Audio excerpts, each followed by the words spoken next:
Hello base அனைவருக்கும் வணக்கம். 2 பெண்கள் திடீர்னு நாயா மாறுறாங்க. ஏன் மாறுறாங்க அப்படின்றதான் இந்த பாக்குறோம். ஒரு ஊர்ல ஒரு விவசாயி இருக்காரு. அவருக்கு 2 மகன்கள் இருக்காங்க. அவருடைய மனைவி உடல்நல சரியில்லாம திடீர்னு இறந்துடுறாங்க. இப்ப அந்த 2 மகன்களையும் எப்படியாவது நல்லபடியா காப்பாற்றணும் அப்படின்னு அவர் முடிவெடுத்து பயங்கரமா உழைக்கிறாரு. அவருக்கு நீலபலம் அதிகமா இல்ல, இருந்தாலும் தனது மகன்களை எப்படியாவது ஒரு ஆளா ஆக்கிட்டுறணும், நல்ல ஒரு வேலைக்கு அமைத்திடணும் அப்படின்னு அவர் நினைச்சுக்கிட்டு நல்லா படிக்கிறாரு. இப்ப அவர் கடுமையா உழைச்சி 2 மகன்களையும் வளர்க்கிறாரு. இப்ப கொஞ்சம் கொஞ்சமா அந்த 2 பேருமே வளர்ந்து பெரியவங்களா மாறுறாங்க. இப்பதான் அவர் நினைக்கிறாரு, நம்ம மகன்கள் பெரியவங்களா வளர்ந்துட்டாங்க, இப்ப அவங்க 2 பேருக்கும் திருமணம் செஞ்சு வைக்கணும் அப்படின்னு அவர் யோசிக்கிறாரு. இப்பதான் அவருடைய 2 மகன்களையும் கூப்பிட்டு, இது போல உங்களுக்கு வயசாயிட்டே இருக்கு, இப்ப நீங்க 2 பேரும் நல்ல பெண்ணா பார்த்து திருமணம் செஞ்சீங்க அப்படின்னு அவர் சொல்றாரு. இப்ப அவருடைய மகன்களும் சரி பாப்புன்னு சொல்றாங்க. ஏன்னா அவங்க 2 பேரும் நல்ல வேலையில இருக்காங்க. இப்ப அவங்களுக்கு பொருத்தமா பொண்ணு பாக்குறாங்க. இப்ப 2 பேத்துக்கும் அந்த ஊருக்கு அருகில உள்ள பெண்ணை தேர்ந்தெடுத்து திருமணமும் முடிக்கிறாங்க. இப்ப அந்த விவசாயம் நினைக்கிறாரு, இதுக்கு மேல நம்ம எதிர்காலத்தை சந்தோஷமா நடத்தலாம் அப்படின்னு அவர் நினைக்கிறாரு. ஆனா விதி வேற மாதிரி விளையாடுது. இப்ப ரொம்ப சந்தோஷமா தினந்தோறும் கடவுள் வழிபடுறது, பிறகு உழைக்கிறது, வீட்டுக்கு வர்றது அப்படின்னு அவருடைய வாழ்க்கை ஓடுது. ஆனா அவருக்கு ஒரு பழக்கம் இருக்கு. அதாவது வியாழந்தோறும் ஏழை எளிய மக்களுக்கு உணவு சமைச்சு கொடுக்கறது அவர் வழக்கமா இருக்கு. எப்பொழுதும் போல உணவு சமைச்சிட்டு இருக்காரு. மக்கள் நிறைய பேர் கூட்டிட்டாங்க.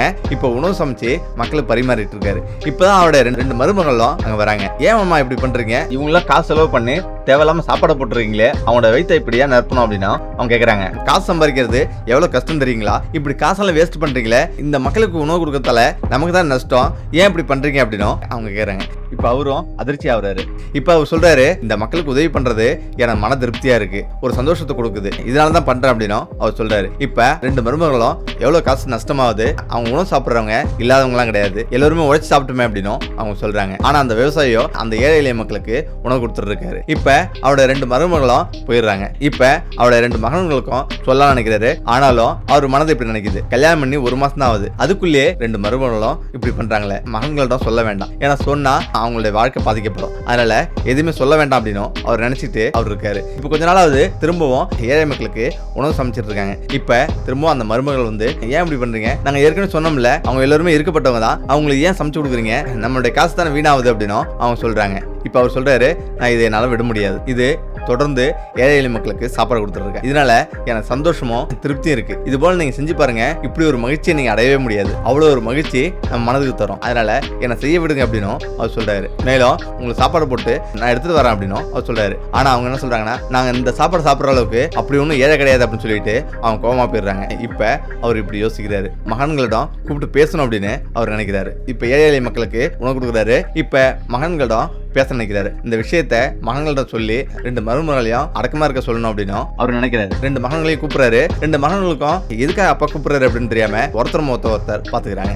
இப்ப அவங்க 2 பேரையும் அமருங்க அப்படின்னு சொல்றாரு. இப்பதான் அவர் சொல்றாரு, இது போல நம்ம ஏழை எளிய மக்களுக்கு கொடுக்கறது, சாப்பாடு கொடுக்கறது வழக்கம் தான், ஆனா உங்களுடைய மனைவிகள் அதை ஏற்கல, அவங்க என்னை தடுத்துட்டே இருக்காங்க, இது போல ஒரு மோசமான விஷயத்த இன்னும் பண்ண வேண்டாம்னு சொல்லுங்க அப்படின்னு அவர் சொல்றாரு. மேலும் நீங்க உழைக்கிற காசுல நான் பண்ணல, நானே உழைச்ச காசுல இதெல்லாம் செஞ்சிட்டு இருக்கேன், ஆனா அவங்க என்ன சொல்றாங்கன்னா, காசை வேஸ்ட் பண்ணாதீங்க அப்படின்னு என்ன சொல்றாங்க, இதுக்கு மேல என்னோட சேவையில தலையிட வேண்டாம்னு சொல்லுங்க அப்படின்னு அவர் சொல்றாரு. 2 மகன்களும் ஆமா அவங்க சொன்னது கரெக்ட் தான், காசை ஏன் இப்படி வேஸ்ட் பண்றீங்க அப்படின்னு அவங்க கேக்குறாங்க. இதை கேட்டு அவரு அதிர்ச்சி ஆகுறாரு. தனது மகன்கள் கூட இப்படி மாறிட்டாங்களே அப்படின்னு வேதனைப்படுறாரு. இப்ப அவர் அமைதியா எழுந்து போறாரு. இப்ப அந்த 2 பேரோட மனைவிகளும் அங்க வராங்க. இது போல உங்க அப்பா ரொம்ப மோசமா நடந்துக்கிறாரு, நாங்க தூங்கிட்டு இருக்கும் போது இத்தனை மணிக்கு ஏந்திரிங்கன்னு சொல்றாரு, அதே போல நாங்க எப்படி நாளும் இருப்போம், எத்தனை மணிக்கு நாளும் ஏந்திரிப்போம், எத்தனை மணி நாளும் தூங்குவோம், ஏன் இதெல்லாம் கேட்கிறாரு, தனி மனித உரிமையில தலையிடுறாரு அப்படின்னு அவங்க சொல்றாங்க.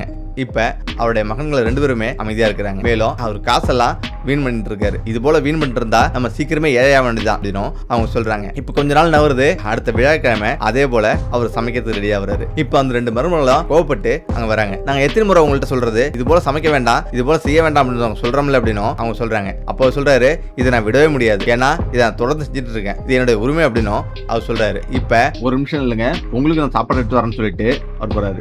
சாப்பாடை போட்டோம் எடுத்துட்டு வந்து கொடுக்குறாரு. இப்ப அந்த 2 மருமகளும் அந்த சாப்பாடை தட்டி விடுறாங்க. மேலும் அவர் அதிர்ச்சியில் உறைஞ்சு போறாரு. மருமகள் இவ்வளவு மோசமா இருக்காங்களே, நம்ம தவறு செஞ்சிட்டோமோ அப்படின்னு அவர் யோசிக்கிறாரு. இப்ப திரும்பவும் ஏழை எளிய மக்களுக்கு சாப்பாடு போட்டு தனிமையா ஒரு மரத்துக்கடியில போய் உட்கார்றாரு. இப்படி நம்ம தவறு செஞ்சிட்டோம், நம்ம மகன்களுக்கு பொருத்தமான பெண்ணை நம்ம பார்க்கல அப்படின்னு வருத்தப்படுறாரு. கொஞ்ச நாளாவது இப்ப அந்த 2 மருமகளும் போட்டி போட்டு சரியா அவருக்கு சாப்பாடு கொடுக்கறதுல ரொம்ப வருத்தமாகறாரு. இப்ப எப்ப இதெல்லாம் நிப்பாட்டுறீங்களோ அப்பதான் உங்களுக்கு சாப்பாடு அப்படின்னு அவங்க சொல்லிடுறாங்க. இப்ப ரொம்ப வருத்தப்பட்டு அவர் வீட்டை விட்டு வெளியே போறாரு. ஊர் ஓரத்துல ஒரு சின்ன குடிசையை கட்டிட்டு அங்க இருக்காரு. 2 மகன்களும் நம்மளை தேடுவாங்க அப்படின்னு வந்து அழைச்சிட்டு போங்க அப்படின்னு அவர் நினைக்கிறாரு. ஆனா அந்த 2 மகன்களும் கொஞ்சம் கூட வருத்தப்படாம அவர் எங்கேயாவது போகட்டும் அப்படின்னு சொல்லிட்டு அவங்க வீட்டுல உட்காந்துக்கிறாங்க. மறுநாள் விடிஞ்சு அவர் வெளில வராரு. அன்னைக்கு வியாழக்கிழமை ஏழைகளுக்கு உணவு சமைக்க முடியலன்னு வருத்தப்பட்டு நிற்கிறாரு. வெளில வந்து பார்த்தா அவருக்கு ஆச்சரியம். வீட்டுக்கு வெளியில நிறைய பேர் சமைச்சிட்டு இருக்காங்க. என்னன்னு கேக்குறாங்க, ஏழை எளிய மக்களுக்கு சமைச்சிட்டு இருக்கோம் அப்படின்னு அவங்க சொல்றாங்க. யார் நீங்கன்னு கேட்கும்போது அவங்க இது போல நாங்க மத போதகர், இதுக்கு மேல நாங்க எப்பொழுதுமே இவங்களுக்கு சேவை செய்யறதுக்காக இந்த ஊருக்கு நாங்க வந்திருக்கோம் அப்படின்னு அவங்க சொல்றாங்க. அவர் ரொம்பவே மகிழ்ச்சியா வர்றாரு. இப்ப அவங்க கூட சேர்ந்துக்கிட்டு இவரும் சமைச்சு ஏழை எளிய மக்களுக்கு கொடுக்குறாரு. இப்ப அந்த மக்களும் இங்க வராங்க.